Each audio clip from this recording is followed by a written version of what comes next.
Hello দর্শক, আমরা চলে আসছি সেই 1.5 মাসের বিবাহিত সংসারের কাহিনী শোনার জন্য, যিনি 1.5 মাস পর বুঝতে পেরেছেন যে ওনার স্বামী স্ত্রী একজন পুরুষ। আসেন আমার সাথে। আসসালামু আলাইকুম ভাইজান। আপনি আপনার স্ত্রী সম্পর্কে কিছু বলেন, যে আপনি 1.5 মাসের প্রেম করার পর কিভাবে বুঝতে পারলেন যে আপনার স্ত্রী একজন পুরুষ?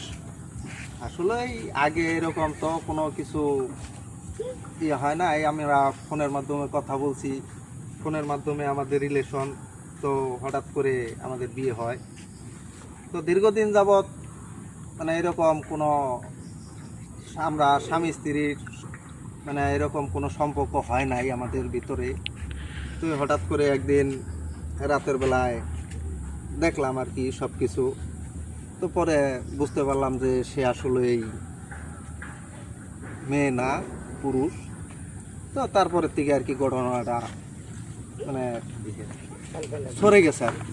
তাহলে আপনার বউ একজন পুরুষ, এটা 1.5 মাসের ভিতরে আপনি কেমন করে টের পেলেন, আর কিভাবে প্রেম করলেন? আপনি বুঝতেই পারলেন না যে সে একজন পুরুষ? এইটা আসলেই ফোনের ভিতরে কথা বলা হয়েছে, আর মনে মনে মিল ছিল এরকম যে আসলে এরকম মানে আমার কোনো সময় ফিল হয় নাই যে সে একজন পুরুষ বা এরকম মানে এখন যে সে পুরুষ, এটা জানার পর আপনার অনুভূতিটা কি?